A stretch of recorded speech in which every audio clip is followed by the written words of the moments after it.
Hello and welcome to this week's edition of the Scrimshaw Show. My name is Evan Scrimshaw. I have my buddy Ben Oates on the podcast to talk tariffs, to talk the politics, to talk pollster wars. Listen to my conversation from earlier this week with David Coletto for the pollster take on the pollster wars. But we've got an interesting federal liberal sort of resurgence of some amount. We've got Mark Carney existing. We have Chrystia Freeland completely fucking destroying her credibility for no apparent reason. And we also have, a little potential war level threat to the economy. So Ben Oates, how you doing, bud? Never better, Evan. Yeah, that's saying it out loud is just hilarious. The amount of chaos and mayhem that's being thrown down the pipes. Other than that, I'm good. I'm chilling. My last semester at university, riding the wave.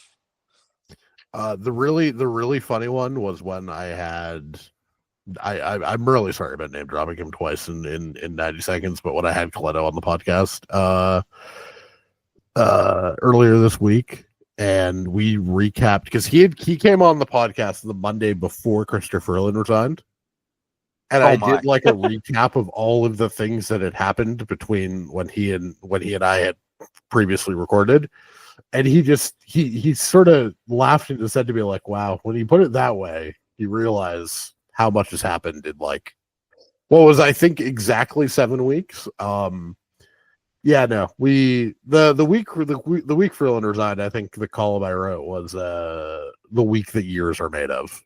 And it's insane how much is happening. I mean, we should probably start with tariffs. They are like objectively the most important part. I wrote a piece on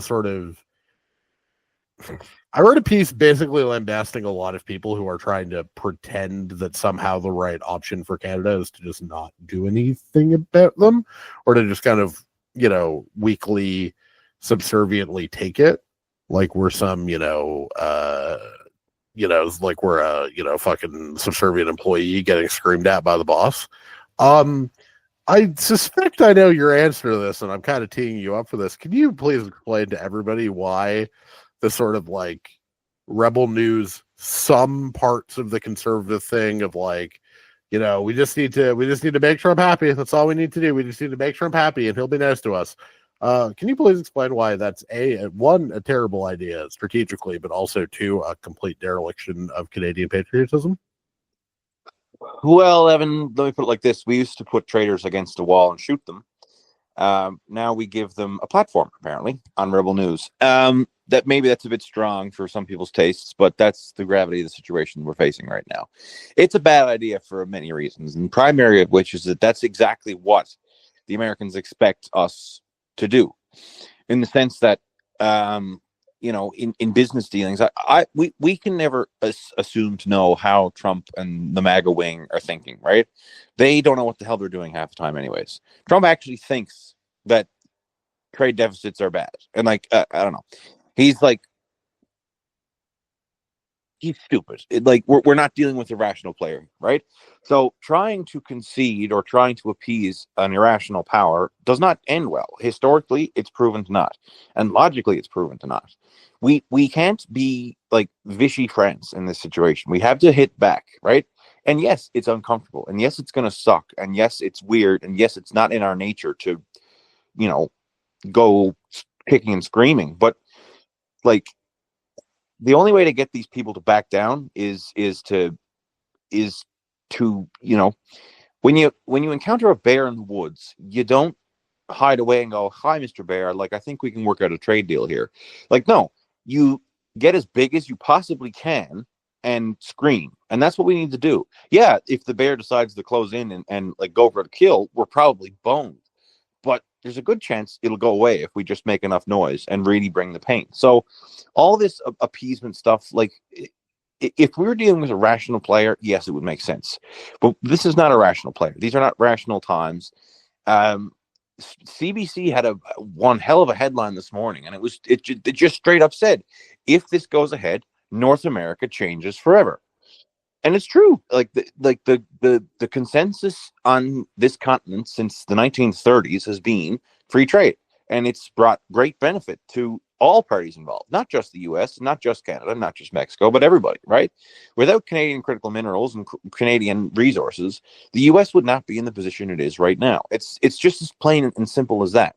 And they are either unwilling or unable to realize that like this is not going to end well for them. As much as it's going to hurt Canada, it's not going to end well for them even if we don't do anything. So if we double the impact by kicking back, then like why wouldn't we just like we need to hit them on the nose so they never do something as stupid as this again. So the answer from the pro appeasement people, and I do use that term specifically, and yes, I am invoking your Chamberlain nonsense when I do that. The argument that they would put forward is, well, we can't win this. We're too small of a country. We're too whatever. And it's like, guys, if that's genuinely the opinion, then how have we existed this entire time as a country anyways, right? Like the notion that we are so sort of weak and febrile as to necessitate, well, we just have to sit there and take it. Like, yes, the pain will be worse if we retaliate. I agree with that. As somebody who drinks an American rum, I am not particularly pleased about the idea of having to find, like, I have found the perfect rum. And I know this is like the world's least important thing ever, but like it's an American rum, 47%. It's cheaper than Crown Royal at the same price point or the same like size point. It's great. I love Kraken. You think I'm fucking tariff the shit out of that thing? 400% tariffs on Kraken. Take it off the fucking shelves at the LCBO. I don't give a shit, right? Because at the end of the day, you can make them hurt. But the bigger thing is, we are democracies. And the thing about democracies is that Donald Trump, we know, as you keep pointing out, that Donald Trump is not a rational actor. Well, Donald Trump is many things. And one of the things that he is incredibly concerned with being liked. One of the things that we know is he is addicted to what the Times, the Post, the Washington Post, the New York Post, the Wall Street Journal, he knows what MSNBC, what CNN, what Fox are all saying about him, and he deeply fucking cares. So the idea that if his approval rating is 35% because it's $7 a gallon to fucking to fill your cars in Michigan or whatever, the notion that isn't going to be problematic for him, we absolutely have an ability to do that.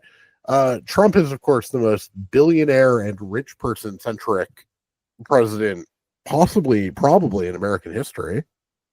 You're telling me that if we target Elon Musk, Bill Ackman, the sort of MAGA billionaire crowd, Zuckerberg, Bezos, that they're not going to get in Trump's ear? What's the Dow going to be down Monday when this happens? 1,000, 1,500 points? What's it after 2-3 weeks? If everything's bad, if we're looking at 4, 5, 6,000 points down on the Dow, like Trump is gonna, the chances of getting Trump to reverse this, I think, are pretty high, which is why the sort of like, oh, we just have to let this happen. We just have to fucking take it. Like, no, we fucking don't. We need to fucking fight this and see if we can get it. Because the thing is, we can always take our retaliation off later, right? If it's not working, if Trump is really determined that he's going to do 4 years of this shit in 6 months or 8 months or 10 months or 18 months, whatever, we can always take our tariffs off and limit the pain, right? But if we start from a position of acquiescence and subservience, oh, we're completely fucked and fucked in ways beyond we could even imagine. Yeah, no, exactly. And we can't. This is what really irks me about Danielle Smith. Less so Scott Moe, because he's on board. He every province, every Canadian stands to lose a lot from this, especially if we retaliate, which we should, right? We stand to lose a lot more if we don't, in the sense that, I don't even know how to put this into words, because I like to think Danielle Smith is somewhat rational. Like, yes, her province is primarily an energy exporter, and yes, they only have access to one market because they're landlocked. But why? It's the fact that like we're one of the cards we could play is on the table, and now it's shown that that's only be tariffed at 10%, right? Like, I'm so frustrated with the way things are going that I can barely even put it into words. But like, where do I even go with this? First of all, actually, I'll double back on something here. Kraken rum. Let me get you hooked up with a bottle of Newfoundland Chaga rum, because Kraken is varnish. But to each their own. And second of all, I agree with what you said in your piece, is that Canada has an opportunity to, like, yes, we have a tendency to abide by, the not status quo, but like the rules of diplomacy, and uphold the rules-based world order and stuff like that. Gloves are off in this fight, and we have an opportunity to do some really effective but also funny things, right? Completely agree. Tax Ivanka Trump's beauty line. Tax Tesla's up the yin yang, right? Just like, in the first trade war, they put taxes on bourbon, like tariffs on bourbon. Do stuff like that. It needs to be two-pronged, right? It needs to really, like you said, tank the Dow and make the billionaire people kind of freak out a little bit. And two, I nominally think that the Canadian government will be there to back up the average citizen when shit inevitably hits the fan, right? We don't know what kind of response that's going to look like, and we're going to get into it. But I don't think any Canadian feels like the government's going to leave them out to dry. The Americans don't have that same benefit of the doubt, right? In the sense that if we can, one, make the tariff response, hurt the people closest to Trump, but two, put pressure on Americans, period, which is, it's a horrible thing to say, but, we didn't ask for this fight, but we need to win it. Drive up the price of energy. Make Americans choose between heating and eating, right? Put pressure on the average people, because the government will not be there to support them. People will start to get mad, and if they have another election, which is not unreasonable to speculate that maybe they won't, they'll kick them out, and someone like Trump will never get back in. So, like, we need to go gloves off. We need to not be afraid to throw our weight around. We need to understand that it's going to be a rough ride, but the price we pay for not is a lot worse off, because we've seen what happens when you try to appease people like Trump, right? They just keep taking and taking and taking and taking and taking. So you got to hit them on the nose. You got to stop it right away. And like, yeah, that's just the water on the beans here. So Yeah. on the idea of Canadian terror, or response in terms of helping Canadians, whatever. Karina Gould, who is ostensibly running for Liberal leader, but is actually running to be the finance critic in the next Liberal government or Liberal opposition. I was being nice about Karina Gould until she dropped one of the stupidest policies I've ever heard. Her brilliant solution was a 1 year 1% cut to the GST. Obviously, the reason that consumption taxes are good for the economy is that somebody who makes $150,000 is going to spend a hell of a lot more money on GST eligible products than somebody who makes $15,000. Were you as frustrated by the obvious dumbassery of Gould's idea? And we'll start there, and then when you're done, I will double back with the second half of that question, which I think you know what it is, but my sort of carbon rebate idea. But I'll get into that once you talk about Gould. I don't know if frustrated is the right word. Maybe disappointed was it, right? Karina Gould is nominally the younger candidate, the progressive candidate, the fresh face of the Liberal Party and like you said, I think, yes, I had someone on the Gould team say, we know she's running as the quote unity candidate, whatever that means. So I won't say frustrated, but disappointed was definitely it. Like, think bigger than just the GST thing. Think a little bit more like impactful and less. I don't know. It just seemed like a small idea to me, right? Because it's small and also doesn't make sense. Because, like you said, someone who's spending $105,000 making $105,000 a year is gonna, they're gonna feel the most benefit. But someone going to, excuse me, the grocery store and trying to decide whether or not they can afford fresh vegetables or canned vegetables is not. So it needs to. I like it, like that people are throwing out ideas. That's what leadership races are all about. But think a little bigger. That's what was my primary thing. Was that it was go big or go home. But the thing is, it's a bad idea that won't help the vast majority of people and will be economically redistributive up the income scale. But also it costs like $10-11 billion because we bring in about. What do we bring in? About 55 billion from a 5-point GST. So yeah, there's some theory. Look, if you wanted to make a sort of argument that there'd be some dynamic effect, it wouldn't cost quite as much, but it's not like we saw, booming economic growth in 2006 and 2007 when the GST, or even the, first 2 quarters of 2008 before the financial crisis really hit, right? Like, yeah. From the Harper GST cuts, obviously. So I don't think that argument holds up. But so my argument is, if you want to spend roughly the same amount of money as this terrible GST cut, and Tyler Meredith has made the point that there is going to be some amount, like tariffs are going to raise some money, right? Which does give the fiscal position a little bit of short-term help, or at least gives you some money to play with to fund the response, right? It doesn't dig us any deeper. I'll say it like that. Yeah, that's a good way of putting it. So my suggestion was, we already have, Mark Carney has basically confirmed that everybody is going to scrap the carbon tax at this point. Karina Gould hasn't officially said it.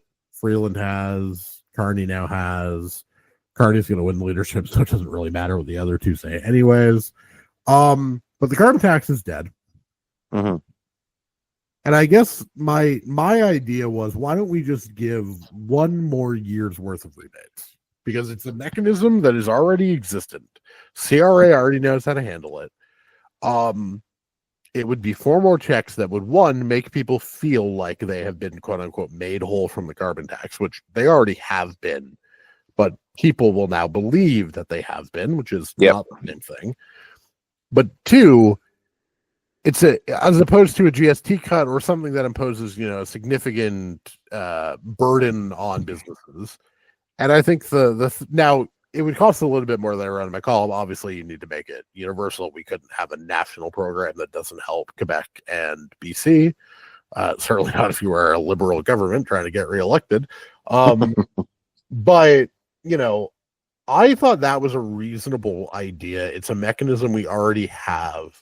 It's direct support, because the thing is, yes, we're going to need more targeted relief. We're going to need stuff for industries that are specifically hurt by tariffs. We're going to need, probably not, maybe not a CERB level thing, but potentially something of a wage subsidy-esque mechanism. We're going to need stuff for people specifically targeted.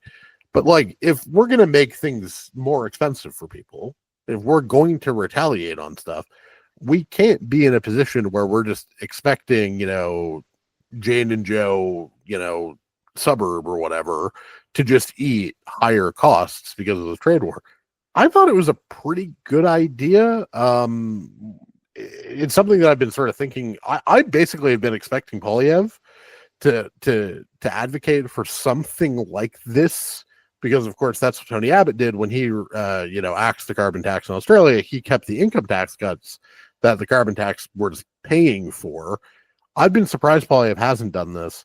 What did you make of the idea when I pitched it to you? What did you make of the case I make for it in my Friday column? What do you make of the idea of keeping the rebates for a year as a way to help in the tariff crisis?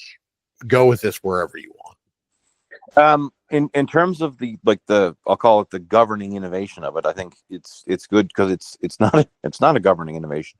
It's just it's just as long as you feed money into the CCB or CCR boiler, it's going to keep ticking out, right? So I think that's a good mechanism that we can pull at. I think it's one lever which the government can and should pull. They don't need to reinvent the wheel here. Just keep firing money into it. So this, the process is established, it's defined. Let it go like that.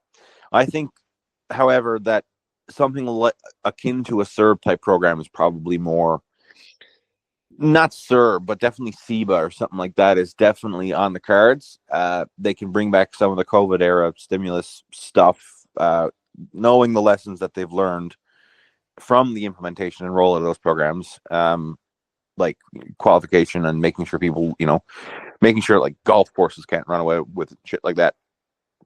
I think that's kind of the magnitude that it's going to be needed. But yeah, in terms of just keeping the can of the carbon rebate open for a year, one, it's good politics, I think, and two, it's a fast acting thing that the government doesn't even have to do much really. It can just fire money at it and keep good times rolling.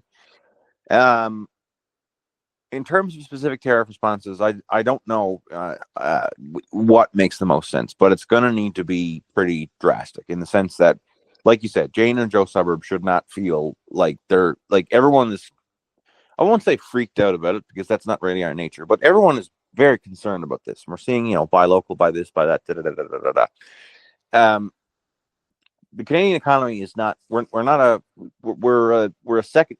secondary producer in the sense that we don't have a lot of manufacturing and capability here in Canada. We do, but not in the sense of the U.S. The U.S. has a lot of secondary production.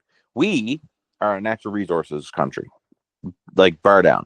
So the industries that are going to be most impacted are oil, energy, agriculture, steel, aluminum, So the government should think of it, in my opinion, creating strategic reserves or buying up the losses that will be incurred from the U.S. tariffs, in the sense that, just to give you a Newfoundland example, it's estimated that about 20,000 jobs will be directly impacted by these tariffs because 90% of our crab, which is a significant, crab fishery is a big thing out here, especially in rural communities. 90% of that goes to the U.S. So that is terrifying. Terrifying prospect for these people that go out on the water and make their living to not have somewhere to sell it is a bad thing. So if the government can step in and just create strategic reserves of whatever, I don't care if you're shipping it in warehouses and putting it all over the country, that would be a good thing too, because we don't know how long this thing's going to last. I think that is kind of where I'm coming down, is that I think it should be a lot of, if we just have to subsidize intra-Canadian purchasing for things that have tended to go to export markets, I think that's kind of where I'm leaning, because that's just an easier thing to be like, we will buy whatever surplus crab you guys are producing so that you can produce the same amount, or salmon fishing in BC or whatever. Yeah. I think, the auto industry is going to be a complete fucking disaster. Like, I don't think that's like a news flash to anybody. There's a reason why we got basically free trade in autos 20 years before we got free trade in the rest of the fucking economy. Yeah. I think so this is like a terrible thing to say out loud. I think like 3 weeks of tariffs might be the ideal outcome for progressives, both in Canada and the US. Enough that it hurts, enough that it wounds Trump politically, which helps Democrats in the midterms, and hopefully hurts JD Vance in 2028 when he is the Republican nominee. And that's long enough for Pierre Poilievre to hopefully put his foot in his mouth. Obviously, there's been a sort of, Danielle Smith has not exactly been on the Team Canada train. There's obviously been some talk of like, oh, we need to expedite a pipeline, we need to expedite Energy East, we need to expedite Northern Gateway. I know you have strong opinions on Energy East. Is it bad that part of my opinion on the whole, like, oh, we need to build Alberta some pipelines as a national unity response, is you guys get an extraordinary response from the rest of Canada when you actually get the fuck on Team Canada. Am I a bad person for that opinion? Yeah. No, I'm. But here's the thing: Danielle Smith and Alberta, yeah, they have points. In the sense that yes, we have the rest of Canada has not forced them, but coerced them into making the U.S. their primary customer, right? And that was a safe and fair assumption, and it was fine when the U.S. was a rational actor. But all that changed. That's gone by the wayside. The economy has changed. The global order has changed. Everything has changed. The decisions that were made in like the late 2010s don't stand up right now. And that's just the water on the beans. So yes, they have a point that like they should have more pipelines. It's just the fact that now is not the time to do it. Like, yes, if you have, you can't blame them in the sense that they have huge leverage right now to say, haha, build us pipelines. West, not east.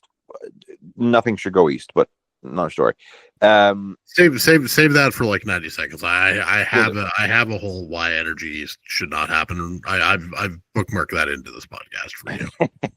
Excellent. So they have a point, but now's not the time to make it. So I think, you know, if any leadership, I think I pitched this to you, Evan, and I don't know if you talked about it at any point, but I think it's a fair point to say if you know, I think Mark Carney, when he becomes leader, should propose the following: create a new Canada Energy Infrastructure Corporation, whatever, Crown Corp, that operates at arm's length to the government, that's set up like Brookfield Asset Management, which was his old firm, that has one purpose of buying up equity stakes in energy projects, in the sense that, you know, it won't be a loan giver, it won't be like a loan bank, but it'll be a mechanism whereby, you know, it'll provide upfront capital to projects like Northern Gateway, like another Trans Mountain, like whatever, in exchange for an equity stake in the project. I think Carney proposes this, says to Danielle Smith, says to Alberta, we'll cough up the capital for a pipeline to give you tidewater access to Asian markets in exchange for you stepping back into line with the rest of Canada and going with tariffs. Cool. And I do not see how any Albertan or any premier would not agree to such a thing, right? Because it just makes sense. The only reason that they wouldn't is if they are all turncoats, and I don't think they are. The Albertans generally tend to be Canada's biggest drum beaters, but I don't know. They're very good at, and pardon me, but they're very good at putting on the poor mouth, in the sense that like they feel like they're very proud of their oil industry, and they're very proud that they work very hard, and they're very proud of the way they make their living, and fair enough, but that doesn't need to come at the expense of the rest of the country, right? Because yes, somebody working in a Quebec aluminum mill is also going to get whacked just as hard as a roughneck in northern Alberta. It doesn't mean that the Albertan is more important or the Quebec aluminum mill worker is less important than whatever. So, like, yes, they have a point, but now is not the time to make it. So I wouldn't say I'm like, yeah, I'm just not the time to make it. But like the thing is that if you would like me to be on your side as you are asking for extraordinary measures, I feel like it is incumbent upon Alberta to not be massive pains in the ass at the same time as you are. Like there's a certain sort of touch that is required that Danielle Smith is just like extremely failing to make. Please explain why Energy East is a fucking disaster. Oh, it would give me so much pleasure to do so. You have been ranting about this in our text messages for, I think it's weeks now. So basically, I decided that whenever I had you on the podcast next, I'm just teeing this up for you and then muting for like 5 minutes. Yeah, so I'll go on a bit of a ramble here if that's okay. So here's the water on the beans. Energy East is a proposed pipeline that would bring Albertan oil and gas from Alberta, which is, you know, for the uninitiated, on the other side of the country, to the eastern Canada, right? Namely to the St. Lawrence. It would give access to the St. Lawrence Seaway. Where the pipeline would end is, to my knowledge, not established. We would probably be in New Brunswick or Nova Scotia or maybe the shores of Quebec, maybe whatever, right? Pipeline failed because, a couple different reasons. Basically, they didn't have buy-in. They couldn't secure investment because there was, the political and governmental climate at the time was not cooperative, to put it lightly. Why was it not cooperative? Let's put it into it. Well, Quebec, Alberta just likes to go, oh, Quebec. Which, sure, whatever. Here's why Energy East is stupid, in my opinion, as a Newfoundlander. We have about 20 billion barrels of untapped oil and gas in the Newfoundland Grand Banks right now, just sitting there. Yeah, right. And the only reason it has been extracted is because it's hard to get at, and it's a bit more capital intensive. But the oil sells for a higher price and is a better product than Alberta tar, right?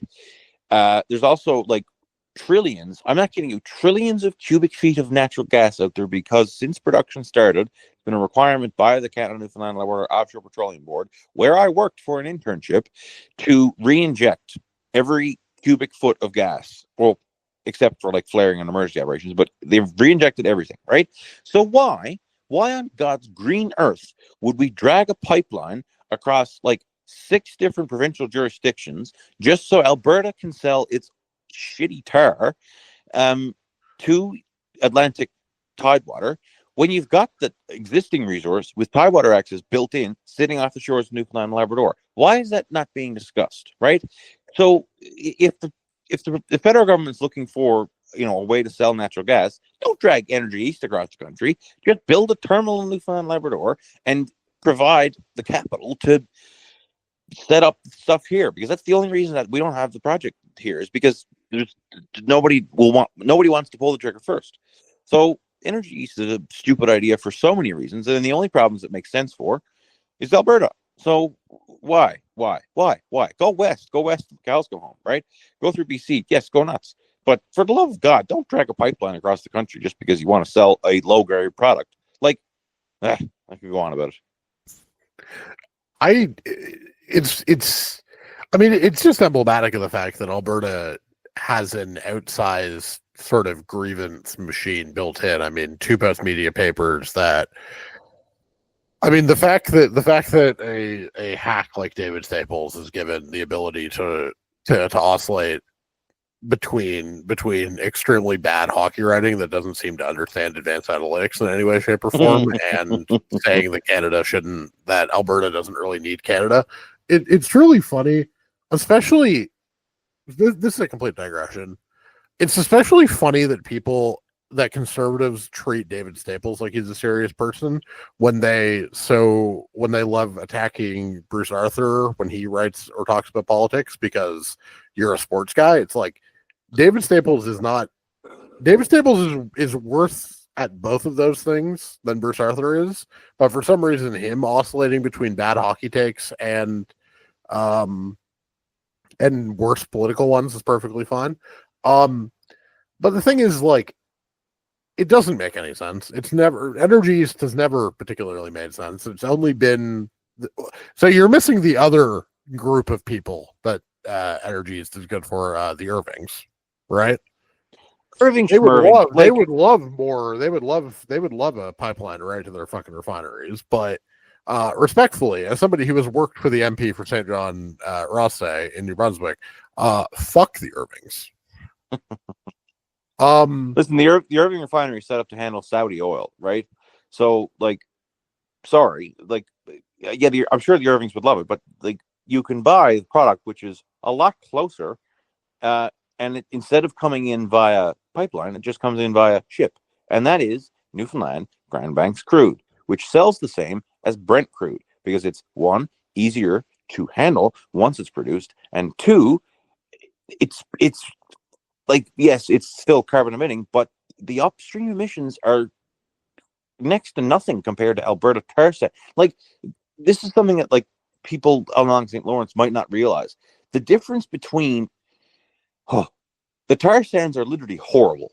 If you go up to northern Alberta, it looks like the surface of the moon, right? There's some of Alberta is drilling wells and extracting via that, right?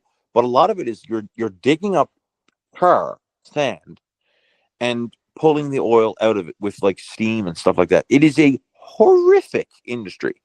So why would we go through the trouble of doing all of that just to give the Irvings a boost? Well, in and fairness, we have a finance minister that's literally buddy with the Irvings, but we for some reason we have decided to let Donald Wong still have the finance portfolio despite that fact. I don't have anything against the Irvings personally. I think it's they're a good family business. They know how to make money. The fact that I worked for the MP for St. John Rosse, and we tended to treat meetings with stakeholders like, oh, that's a fun thing that takes 30 minutes. And there was an hour-long meeting with the Irvings, and that was the only work we did all week long. That has made me hate the Irvings forever. They're definitely a big player, and they shouldn't be underestimated. But in these times, we are going to need to lean on companies like the Irvings, especially when we're dealing with the U.S. trade tariff war, right? They're going to get whacked by this too, yes. because a lot of their products get exported to the U.S., right? Like fuel and petroleum derivatives and stuff like that, et cetera, et cetera, et cetera. But again, their refinery is set up to deal with Saudi crude and stuff like that. So I don't know. Energy East is dumb for a lot of reasons. What is okay? That was very interesting, very, very good, very happy we got that on the record, mostly because I learned quite a lot in that conversation, because I am one of those Laurentian elite assholes who doesn't actually pay any attention to oil. I just pretend that that's a thing that other people do, and really. Can I close with this? If there's anybody listening to this podcast who is in Department of Natural Resources or Export Development Canada, et cetera, et cetera, et cetera, et cetera, et cetera, before you give any credence to the Energy East idea, have a genuine look at the economics of building an LNG terminal in Newfoundland and the associated infrastructure with that, because there's already 4, soon to be 5 producing assets out there that can easily, like, the equipment is on board for them to re-inject the gas. All you need to do, it sounds oversimplified, but build a pipeline to the mainland, build an LNG terminal, and you have tidewater access to the rest of the world, to Europe, to Africa, to the Mediterranean. Doesn't matter. Like, don't look at Energy. Run the numbers on that, please, please, please, for the love of God. It sounds like a rational point. Obviously, the other sort of big political story this week was the foreign interference report, or the sort of nothing burger of a report. Nothing burger politically. There are good suggestions, good ideas, yada yada. I would like us to use this opportunity to talk about Chrystia Freeland, who decided to make the Hogue inquiry report an opportunity to suggest 3 ideas. The second of which was the one that really, really pissed me the fuck off. She is going to she's going to declassify 20 years worth of intelligence, except such intelligence that would compromise sources and methods. Well, okay, that means not all intelligence, first off, but second of all, so we're just gonna let unverified intelligence claims just run wild. We're just gonna repeat what Sam Cooper did to Han Dong on 10, 20, 30, 40 MPs, most of whom are not white, because that's really the anti-racist feminist thing to do, is just let every brown MP be considered a traitor in public. That seems great. But 2, that Chrystia Freeland is going to immediately require all party leaders to get a security clearance and attend security briefings. I would like to ask you this question. If Chrystia Freeland somehow, which she's not going to do, but if she somehow were to become prime minister, and she immediately requires Pierre Poilievre to get a security briefing, and he says no, what is she going to fucking do? Is she gonna fucking send a special ops force to fucking storm away? Like, what are we fucking talking about? And why the fuck is Chrystia Freeland, a serious person who was deputy PM for 5 years and finance minister for just under 4.5? What the fuck is she doing talking about, I'm going to immediately require Pierre Poilievre to get a security clearance? But you and what fucking army? So I don't think the claim is. It's interesting politics. I won't say it's good or bad, but it's interesting politics. No, I don't think they'd send JTF2 storing away. I think it would actually come in something a bit more mundane in the sense that she'd probably build it into the Elections Act or something like that, just saying that, to not get security clearance is a disqualifying offense or something like that, right? The political fallout from that would probably be massive. Poilievre would kick and scream and cry and say, "Oh, look, I'm being censored," and all this stuff. And But the very fact that she has to say something like that is I don't think the onus rests on Freeland. Is it a good idea? Probably not. But I think it should be a given that every party leader should have, security clearance, because obviously, especially one who is prime minister in waiting. So it's the onus is on Pierre Poilievre here for not getting a security clearance, not for Chrystia Freeland trying to suggest a way to make him get it, right? Because I genuinely I'm glad that there's no substantial evidence of interference or turncoat MPs. I am, right? But it's a matter of principle. I think it's not unreasonable ask for party leaders to have security clearance. So I don't disagree with that, but I would like to reiterate the exact words that Chrystia Freeland said, which is that she will immediately require on March 9th. Spoiler alert, Parliament doesn't return until the 24th. You won't become prime minister on March 9th, even if you become liberal leader on March 9th, because that is not how any transition works. There's a reason that the Liberal Party has built in 2 weeks between the return of Parliament and the election of a leader. Because I don't know how quickly you guys have done it in Newfoundland, but I know when Kathleen Wynne became Liberal leader in the post-Alton McGuinty era, she didn't get sworn in until close to Valentine's Day, and it was that Liberal leadership convention was the final weekend of January. So I suspect it won't be a 2 week sort of lame duck, truly lame duck administration, but Freeland's going to need time to get a cabinet together, or Carney in all likelihood. But you can't say the words immediately require and then your solution be some sort of obscurist amendment to the fucking Elections Act, okay? Because those two things do not mean the same thing. Immediately require does not suggest I will propose an amendment when Parliament returns. Those are not the same thing. So why is Chrystia Freeland lying to Canadians? Again, I don't think she's lying. I think that what we've seen out of Chrystia Freeland since she left cabinet is a very different Chrystia Freeland than we saw when she was in cabinet and in government, in the sense that all of her messaging, whether it be on this or on what she plans to do with Trump or whatever, has been very pointy. But pointy is a deliberate word here. It's been very direct, it's been very concise, and it's been very deliberate, and it's been very hard hitting. So I don't think I think this is just another example of that, right? I think instead of coming out and saying, "I will propose an amendment," she's trying to be, on the knife edge and just saying, "I'm going to immediately require." What that looks like, yeah, she hasn't thrown her hand yet. Will it be an Elections Act thing? I think it'd actually be kind of funny if she sent JTF2 to Stormway. It'd be horrible for democracy, but it'd be kind of funny. But that's probably the quote that derails my political career. But yeah, that's stuff. I don't think it's her. I don't know. Maybe I'm giving her too much credit here, but that's one thing I've noticed is all her direct messaging has been very concise and very hard hitting and very deliberate. And there's a lot of oomph behind it, even if none of the ideas make sense. There's been a lot of oomph behind it, and that's one thing she's trying to claim that she, is an outsider, that she's running against the Ottawa establishment, despite the fact that she was literally the first candidate of Team Trudeau back in 2013, right? Justin Trudeau and the Liberal Party got sued for the manner in which they gifted her the nomination in Bob Rae's, I think it was Toronto Centre. I know the riding boundaries got all messed up when they split Torsen and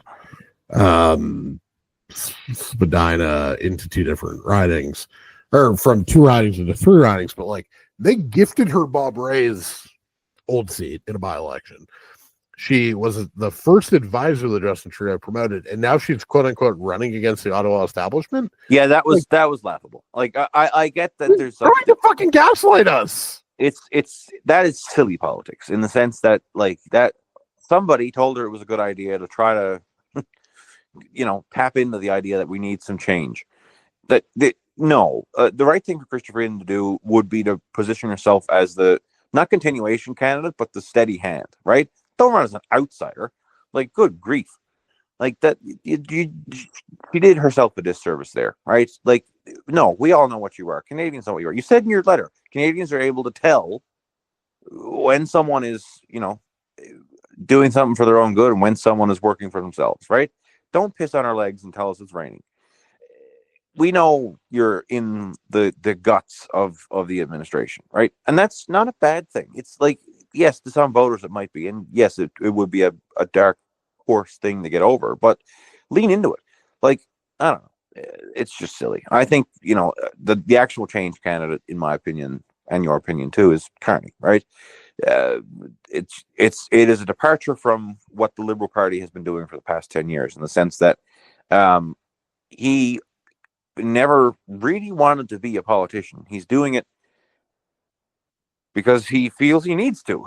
And I personally find that some of our best leaders in Canada's and especially Newfoundland and Labrador's history are people who never wanted the job but felt like they needed to and felt like they could have a good impact on it. That's Mark Carney, and that's why I think he's the change candidate. He's got the CV, he's got the resume, he's got the pedigree. He's also been surprisingly good out in public in the sense that, did you see his kind of whole thing with Rebel News? Yeah, no, I was actually just about to make this exact point, but like, when obviously I was searching for a non-Carney candidate for a little bit, right? I wrote so was I. Yeah, but I wrote the case for Steve McKinnon. I'm obviously still extremely partial to Anita Anand, who has decided not to run. I am hopeful that Anita is going to be a part of the future of the Ontario Liberal Party. I'm hopeful. I have no inside information on that, but like, I have been looking for I was looking for anti-Carney candidates, and even the endorsement I wrote of Carney,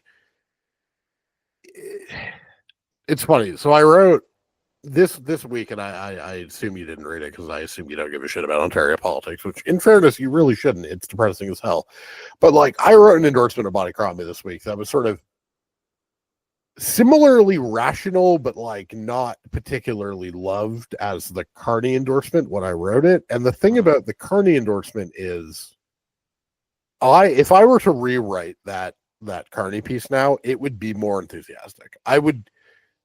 It would be an easier write, just in the sense that I would be more like genuinely enthusiastic about the things that I'm saying. There's no universe where I'm going to be enthusiastic about Bonnie Crombie. She's just not that leader. She was the wrong leader. Should have been Nader Smith. And I think with Carney, he has been far more impressive than I was expecting, and it's far easier. So a Rebel News, they were in Shawinigan, I believe. Yeah. and so a Rebel News guy's trying to, call him a liar for claiming he's an outsider.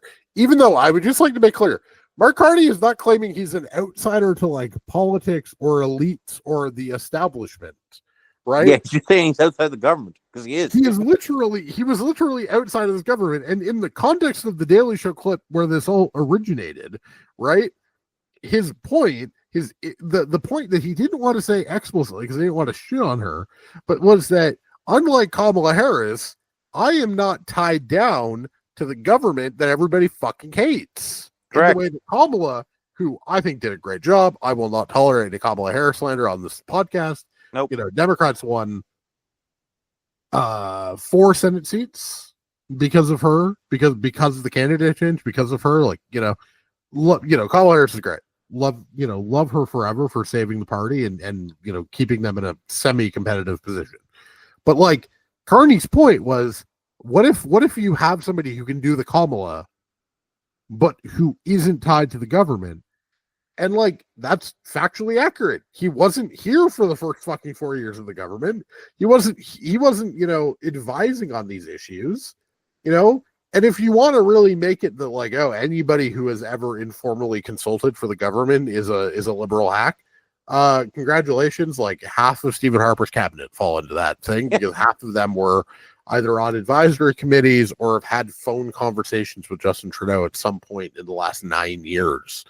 Another point, just oops, sorry. But on the Rebel, so the Rebel guy is talking to him in English. Carney keeps responding in French. He articulates this point. The Rebel guy comes back at him, and then he basically goes, "Why are you speaking English in Shawinigan, bro?" And it's like the fact that Carney, like again, don't necessarily love everything Carney has done. I don't think it's like a perfectly running campaign, but there are political instincts are the thing I come back to. There's the for people who have seen The West Wing, they'll know the reference I'm talking about. But if you're a baseball coach, two runners run to first base, at the same speed, right? One of them has perfect form, one of them has lazy form. Who would you rather? You'd rather the guy with bad form because you can fix the form, you can't fix the pace. Carney has the like latent speed, has the latent instincts for politics. Some of this shit's going to need to get ironed out, but we can fix stiltedness, right? We can fix not being perfect on camera. We can fix his French, which seems to be getting better, right? It's getting exponentially better by the day. And the thing is, we know he can speak French well from when he was, bank governor. It's just he was in England for nearly a decade, or England and then Canada, but whatever.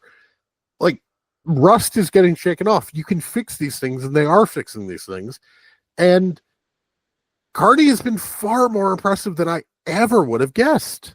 We all underestimated Carney. I'll be first to say it as well. We all knew he had the pedigree in terms of like the CV. We all know he had the brain, but what he's proven himself, and I think this is just him like letting himself kind of go out before the masses. He's very good on his feet, right? Like surprisingly, I don't know. I think there was a piece on The Bridge with Peter Mansbridge. I don't know if it was this week or last week, but talked about how why Indian liberal endorsements are going the way things are, and what. Basically, the whole sum is why isn't Freeland getting more buy-in? And I think it made a good point there. I don't know who made it, so I'm not going to take credit, but somebody on that panel said there is an opinion amongst liberals and the country writ large that Chrystia Freeland is at her ceiling and Mark Carney is at his basement. He's at the starting line. And I think he has a lot of opportunity, and he will, and we're seeing it happen. He's growing into his own. People are excited about him. Not only that, he puts the fear of God into Jenny Byrne and the CPC. And they're making a lot of unforced errors in the wake of Carney's,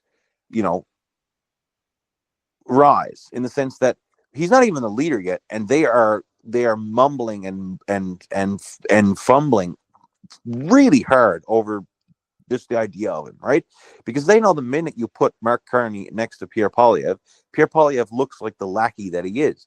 Because Justin Trudeau and Pierre Poilievre were similar pedigrees of politician, right?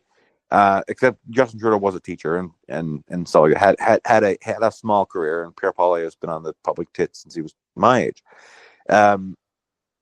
But you put Pierre Poilievre next to Carney, who has the brains, the CV, the record, but also has the charisma, and Pierre has none of that. And Canadians will look at Pierre to be the laughing stock that he is, and that scares the living shit out of them. And I think that is very funny, and it's very good to see. People are excited, which is not a feeling that we've had in a while about the Liberal brand. And it's because of Carney. I wrote it a couple weeks ago now, which is some column about the Bulls, and I just said, remember what hope feels like? Yeah. I mean the best example of the fact that conservatives are scared of Carney, so Melissa Land, so a week ago as we're recording this, Melissa Lansing went to be, she's the MP for Thornhill, so she drove into Toronto, I don't want to say crashed Naderson Smith's event with Mark Carney, but But she went down to hold a press conference to attack Nate. Just like very boring, normal sort of opposition work, right? You have your deputy leaders from Toronto. There's an event or from just north of Toronto. There's an event in Toronto. Makes sense, right? Normal thing. Nate Erskine-Smith decides to walk out and say hi to her. They shake hands. He answers her question. She's alleging some grand conspiracy deal between the two of them. He's the pro-drug. Shell Rempel and drug Jenny guy. Byrne start calling Nate a creep. Like, what are you fucking doing if you're this easily rattled and this easily, falling into dumbassery? Like, and I mean, so one, what the fuck is Jenny Byrne doing and why is she so easily knocked off message? Two, did you find the sort of like white knighting from Melissa Lantsman quite as offensive as I did? Because I honestly thought if I was Melissa Lantsman, the person I'd be most pissed at wasn't Anderson Smith. I don't think he did anything wrong. But no, he didn't. If Jenny Byrne was acting like I was some fucking, wasn't capable of handling myself in that situation, I think I'd want to fucking deck her, let alone decking Nate, right? Listen, exactly, and that's the thing. Nate did a good. Listen, Melissa Lantsman, she was just parroting the CPC line, but yeah, like Nate came over, they shook hands, whatever. That's generally how things go. So what I hear behind the scenes on Ottawa, right? What Nate did and what Kearney did and what they need to continue doing, like, don't shy away from stuff like this because they're going to keep reacting like this every time. Keep trying to knock them off balance. Get them fired up. Get them making unforced errors. I literally want, Jenny Byrne, like, I want to see her blood pressure go up, right? Keep knocking them off balance. Crash their press conferences. Put them in corners in politics, right? Make Pierre look boring and stupid and unappealing like he is, right? Like, it's brilliant. Keep doing it. Keep knocking him off balance. Hit him hard. Because I'm willing to bet that the Jenny Byrne and their ilk are betting that if, by saying, oh, what a creep, what a, misogynist and stuff like that, they're betting that we're going to back off, right? Even though we did nothing wrong. We need to realize that we did nothing wrong, that Nate did nothing wrong, that it's okay, and keep leaning into it. They're going to try to honey trap us and stuff like this. No, keep knocking them off balance. Keep them making unforced errors and keep dragging them out in front of the Canadian public and showing everybody what absolute morons, losers they all are. Sorry, not to, listen, Liberals didn't fire the first shot in this vitriolic war, but we sure as shit are going to be the last. Okay? We need to bring the fight to them. Keep doing stuff like that. If Nate's listening right now, chef's kiss. Well done. Keep doing funny shit like that. I assume that you were similarly forced to read Hamlet in high school. Yes. Every single time Jenny Byrne speaks, it is the definition of the lady doth protest too much, methinks. Correct. And listen, a lesson to can I have a little Newfoundland moment? Yes, yeah, go right ahead. The Newfie minute. The Newfie minute. Newfoundland Labrador has produced some very eclectic politicians within our own climate and within our own province. There's been some crazy ones: Joey Smallwood, Brian Peckford, John Crosby, whatever. We've also promoted some pretty cracked ones to Ottawa as well. John Crosby comes to mind. We're no stranger to funny and crazy and ridiculous political gimmicks because they work. And they work especially well when you can back up the gimmicks and the politicking with a serious and credible and tangible message, right? So lean into that. Carney has got the guts, he's got the brains for it. Go a little funny on messaging. Like let your hair down. Go, I don't know. I don't know what I want to see, but I want to see a tone change. And I'm seeing that from Nate. We saw it from Sean Fraser to some extent when he was in the House. We're seeing it from Nate. We're seeing some of it from Carney, even though he's pretty low key about it. Just lean into it. Be funny. Not be funny, but like they've been kicking us for a good 6 years now. The CPC has, right? Poilievre's been an ass for 3 years. They don't expect us to kick back. They expect us to abide by the rules the way we were before 2020. throw the playbook out. It's like that. There's like that meme. It's just like, oh my god, a dog can't play basketball while a dog dunks on us over and over and over again, right? Just I don't even know what I want to see, but just keep don't play the way they expect you to play. Wow, you just gave me a transition into the sort of like other thing. Is it just weird to you that like Joe Rogan, Elon Musk, that sort of like, for lack of a better way of putting it, like manosphere, right wing podcast universe, the kind of people who unironically refer to themselves as like alphas and shit like that have lined up behind the most like beta male cuck piece of shit nerd ever? Because it is deeply funny to me, and I kind of think that is a unfortunately effective line of attack that Mark Carney. Let's put it this way: who do we think got more bitches at university? Pierre Polyev, who was going to the University of Calgary at the sort of like peak of the Tom Flanagan and Friends Calgary School nonsense, or D1 NCAA athlete? Because yes, it counts being an NCAA athlete. Being the backup at Harvard, it counts. You got a scholarship to, one of the best schools in America for being good at sports. It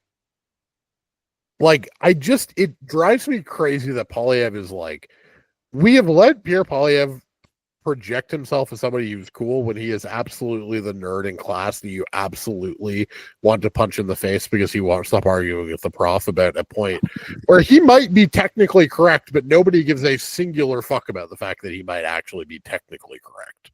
If we put in like Pierre Polyev and the CPC, we're putting the people who unironically wore suits to like every day of high school, or like that one guy who like wore a top hat, right? Like, they're not cool. And I'm not, I got picked on in junior high and high school. But I think everybody has at some point. I'm sorry. Jesus, what are you on? But I think that's a funny comparison to make. I think here's an attack line I think the Carney campaign could make, right? During the 2008 crash, what were these two leaders doing? Carney was leading the charge, making sure that our parents' generation did not lose their mortgages. And Pierre Polyev was, I don't know if he was in the House at that point, but he was claiming, we don't know what he was doing. He was just an MP. Oh no, he was saying that Stephen Harper screwed up for issuing the apology for residential schools. Oh yeah, so that was what he was doing in 2008. That's the comparison you make. You say this guy was saving our economy, and this other guy was just being what he still is right now, a smarmy little gobshite.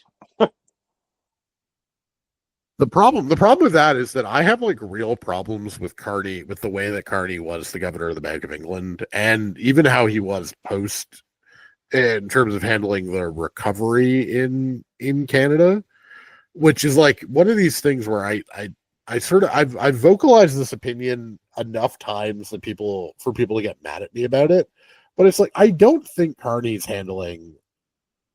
I would like Carney to say out loud that, he, not even necessarily that he made mistakes, but that there are things that he would do differently with the benefit of hindsight.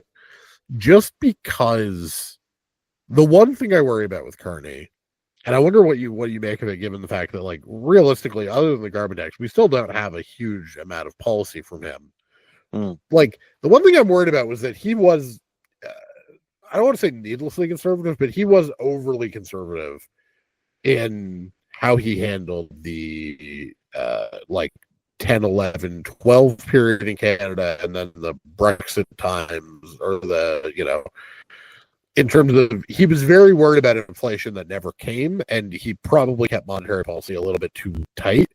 But the counterpoint to that, and the case that I think Carney would make, is that economists tend to be scarred by the legacy of the recession that made them, right? So Carney, somebody who came up in the 80s and 90s, that was a time of high inflation, of high interest rates, like deep fear about that. I think it's reasonable to point out that a lot of younger economists who don't who didn't live through those crises, right? And who viewed sort of the GFC and the low interest rate response, the low inflation, low interest rate response to that as the sort of norm, were probably too dovish in 2021, 2022. I think I would like Carney to sort of make clear that he will not be as needlessly or as overly conservative, but this might just be me picking the like nittiest of nits because I have had this opinion since like 2012 and I just refuse to let it go. I'll say this to you, Evan, and this is my,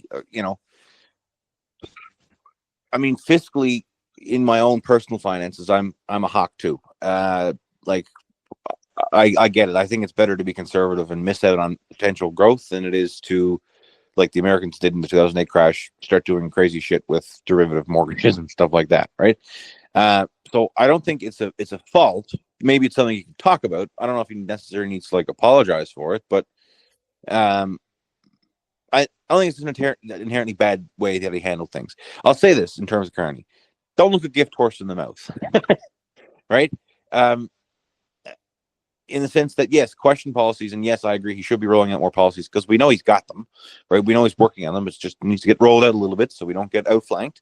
But yeah, let's not look the gift horse in the mouth. The guy did well, all things considered, I think. Yeah, I mean, certainly he did very well in 0809. I mean, the fact that the fact that, you know, the Canadian government was theoretically prepared to offer about $150 billion to bail out our banks, had what happened to Lehman and then Fannie Mae and Freddie Mac happened in Canada. Yeah, and it's literally never needed to disperse a singular dollar of those funds. Yeah, in part because Mark Carney made sure that those banks still had liquidity and still had capital to stay afloat. All right, like that is a serious credit to him. I guess the last thing, unless there's anything else I'm not thinking of, we've talked about tariffs, we've talked about the sort of response. What do you make of the polls? Obviously, you know, Frank Graves is seeing something that almost nobody else is seeing. David Coletta came on this podcast and said, I'm seeing movement. I'm not seeing huge movement. That's kind of what Legere has. Angus Reid with Carney as the listed leadership option showed a sort of swing kind of in the middle. Main Street's Ontario sample pointed to a tied race there. I think my model had the Liberals on 76 seats, Conservatives on, I believe, 209, something in that, 204, something in that range, 206. Do you buy the idea? One, do you think Frank Graves is seeing something, or do you think he is just that he is seeing sort of phantom movement, or he's exaggerating how big the movement is? And more importantly, do you think we are at a point where we have to take the idea that the Conservatives might lose majority government, or might fail to reach majority government? Like, do we have to take that seriously now, or is this just liberal hopium? I'm going to sound like a campaign manager here for a second. Ignore the polls. In the sense that what really matters right now is putting out. Don't do things to appease the polls. Do things that you know are going to help and help Canadians, and it's going to help you win, or at least not lose as hard. And then see what the polls do. Let's not put the cart before the horse here, right? What really matters is putting out good plans and letting the messages follow. Putting out solid policy, putting out this, putting out that. Because I think, I don't know, like polling is a very complex, crazy, thing. It's got statistics, it's got sociology, it's got psychology, it's got all these things in it, right? So do things first, then see what the polls do. Maybe Frank Graves does see something. I don't know. I'm not trying to discredit pollsters. Obviously not. They do a vital service, right? But I think in terms of a party, in terms of a movement, don't look at the polls. Don't worry about those right now. What really matters, right? Because, again, a month ago, the polls were saying that, a month ago, everybody was happy to ignore the polls because for some reason we were. So just keep doing that, right? But do it in a different, more productive manner. Like, don't be like a month or two ago, we were in like armadillo mode. We were hunched down, pretending it wasn't there. Now we need to ignore it for a different reason, in the sense that we just need to focus on what matters.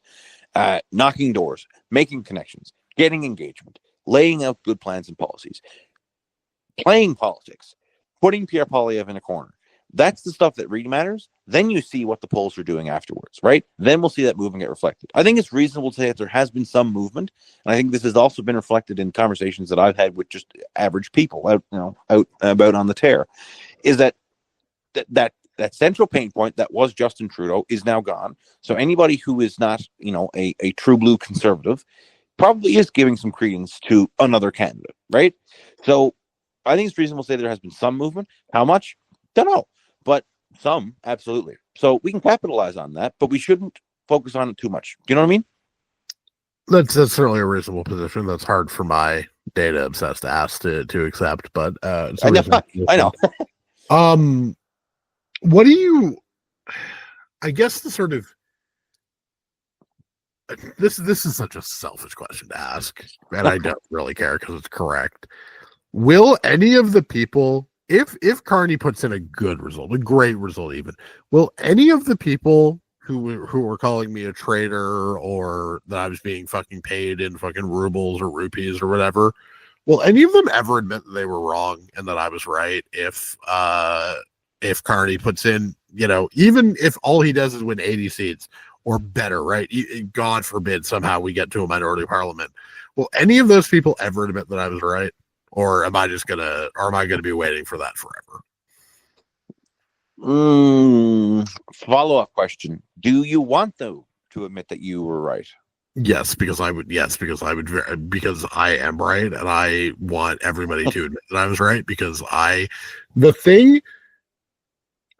will forever be right about this. Okay. And whether Carney might fucking collapse tomorrow, right? Like, who the fuck knows? Maybe it was all just a fucking miracle ride, but we had no chance of feeling like this if Justin Trudeau stayed as prime minister.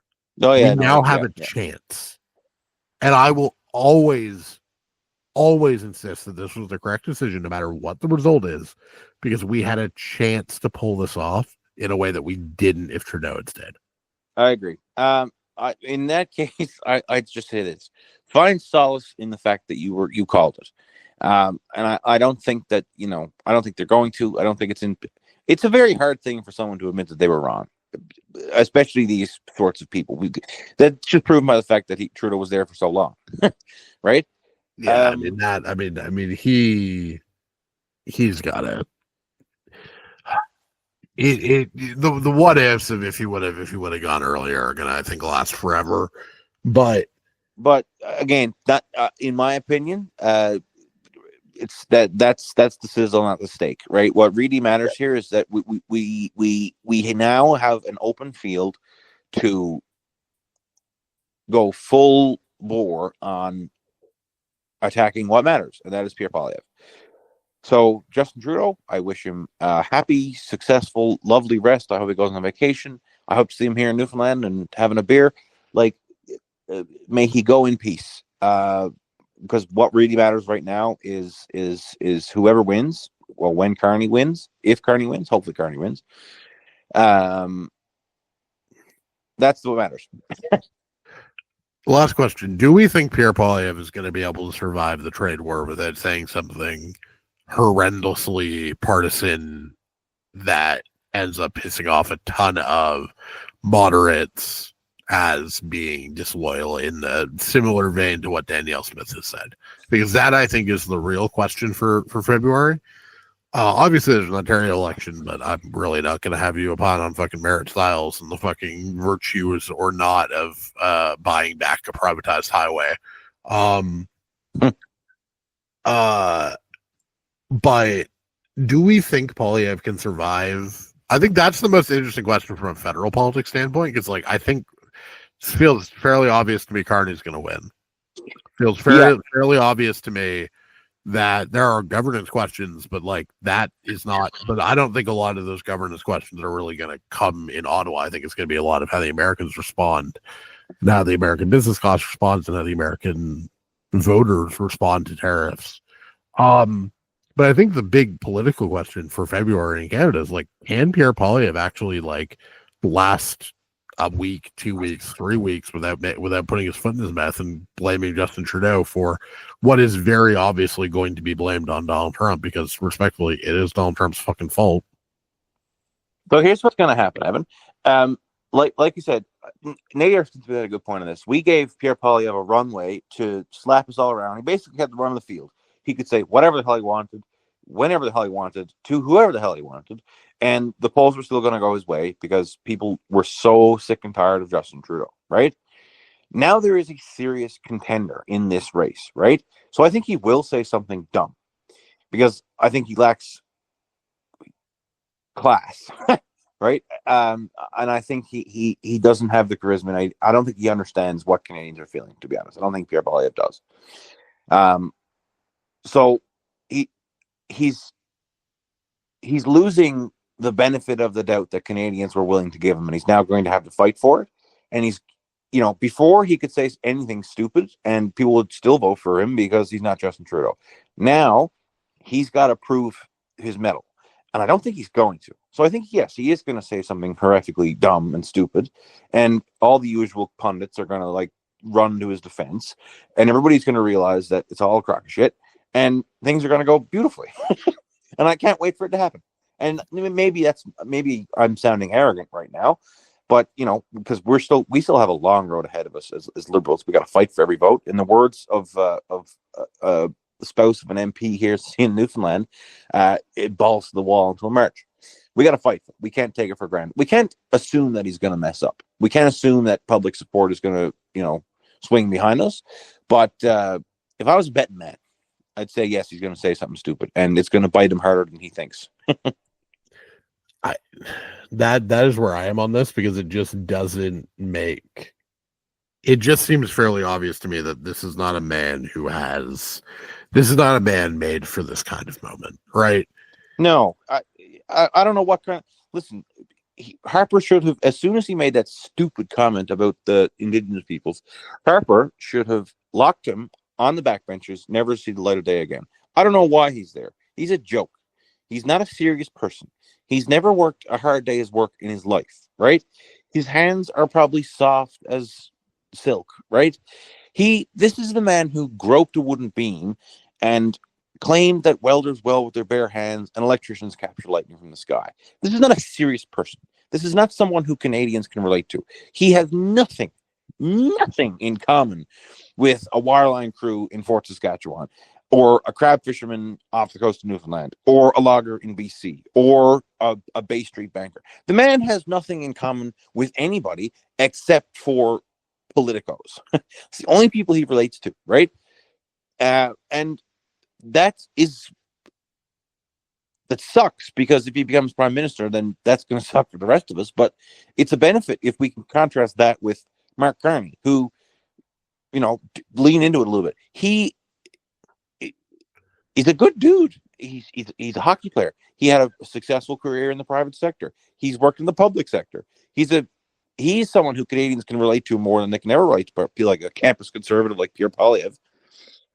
A campus conservative in the tradition of some of the worst, most annoying brand of conservatism. I'm just going to keep pointing this out, but again, it's not just that he was a campus conservative; it's that he was a campus conservative in the heyday of the Tom Flanagan and Ted Morton Calgary School, right? One of the worst things that has ever happened to Canadian intellectualism, or intellectualism in air quotes, right? Like, this is somebody who abso-fucking-lutely was. If I had to be in a class with him, I would absolutely want to slap him in the face every single fucking class. And we have let that guy come off as cool, and oh my god, we can't let this guy win.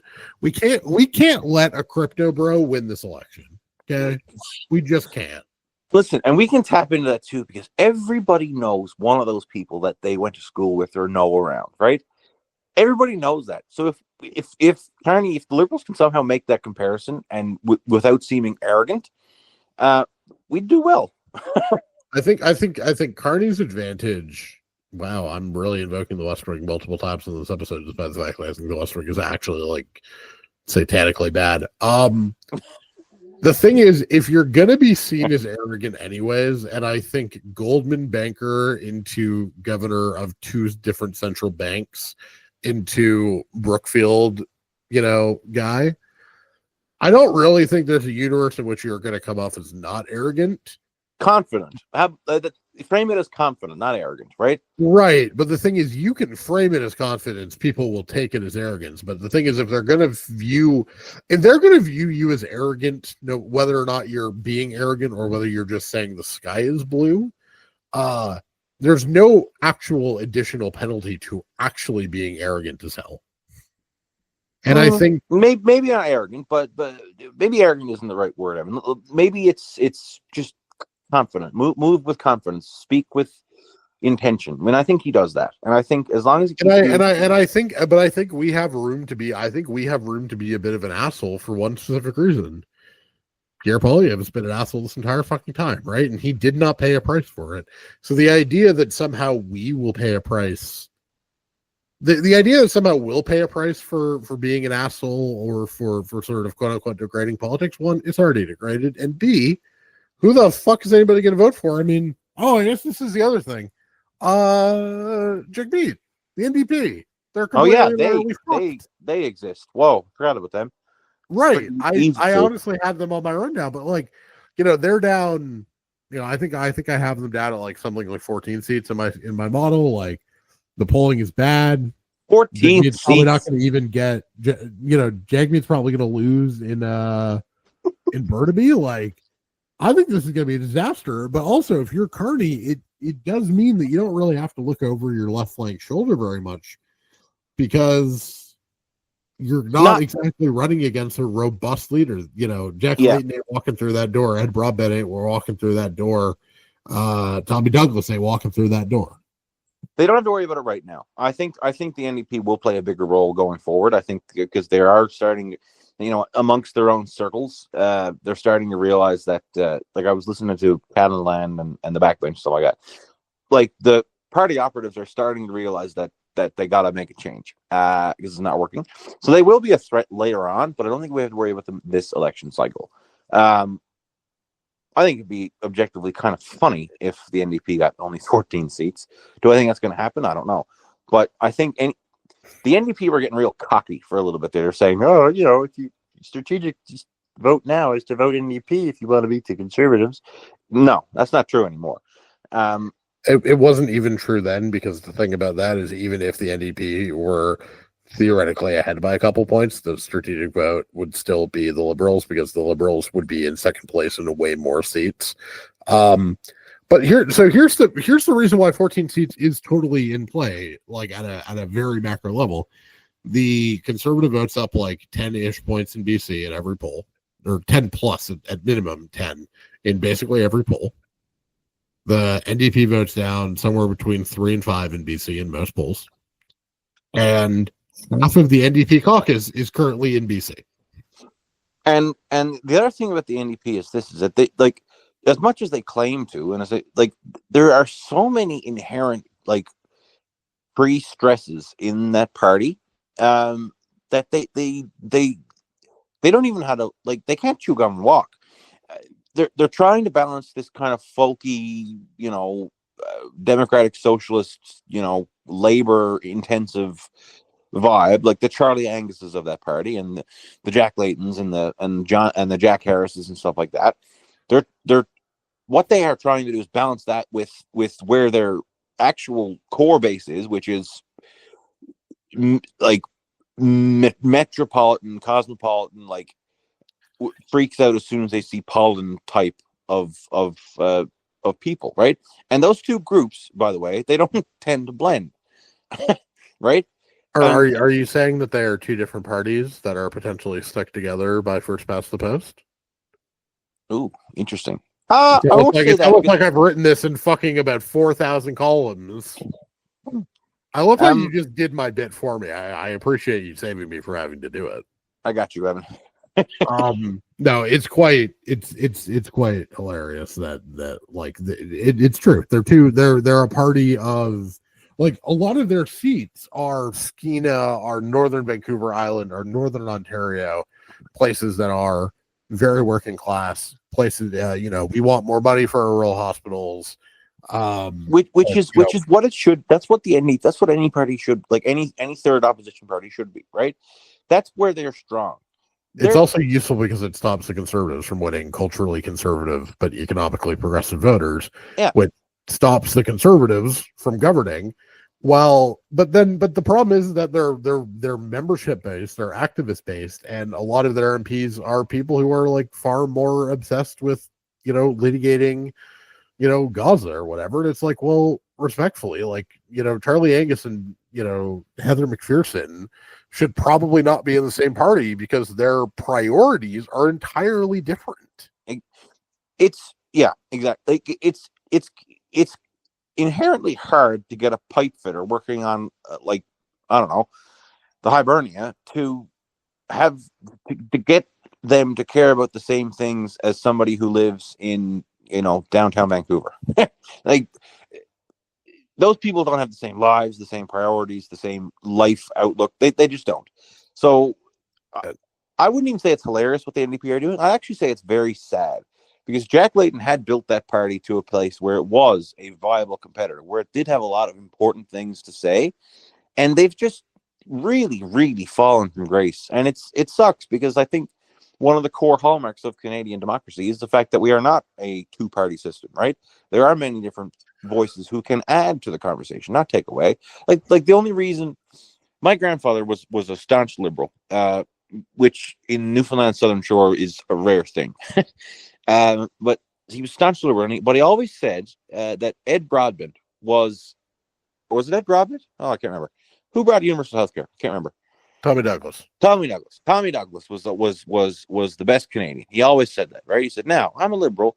I can't do his accent because it's very thick Irish brogue, but he always said Tommy Douglas was the best Canadian, because he said that's what the NDP should do. He said that's being constructive. He said they'll never win, God love them, but they can bring good ideas to the table, and they're not even doing that. Yeah, legitimately, I was trying to think about, like, what I don't know. You can give them some credit for dental care, I guess, but, like, it's just, the NDP are completely screwed, and it's a travesty what Jagmeet is doing to a once great and important vehicle for Canadian progressivism and for Canadian ideas. Is there anything else that you want to say before we finish this podcast? Well, I mean, if your listenership has made it this far, then I guess they're committed to the bit. Not something that gets talked about in political spheres, but and not to sound folksy and, like, kumbaya save the whales, but this is a rough, challenging, hard, brutal, terrifying, scary time to be alive. But it also can be exciting and crazy, and there's a lot of mixes of different emotions that are being felt by everybody at this moment in time. I found great comfort in last weekend. I just went to my cabin about an hour south of St. John's, lit the wood stove, turned off the phone, enjoyed the vibe, and it did a lot for me. So don't be afraid to disconnect, go touch some grass, get outside, go for a walk, take care of yourself, be kind to one another. Things that should not need to be said out loud, but maybe it's good to have a little reminder, is that the world is going to beat the shit out of you. Don't beat the shit out of yourself.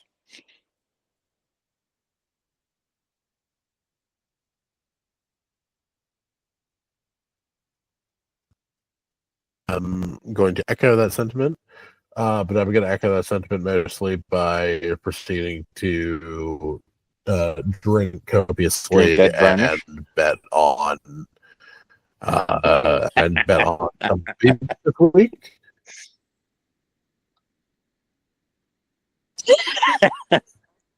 I like something that gets me drunk fairly easily. As a fellow tall man, I think you will appreciate the idea that, like, that my alcohol tolerance is slightly higher than your average person. So I need something that does the job effectively. Bet out. You have deactivated your Twitter because somebody called you a liberal John Baird, so you've decided to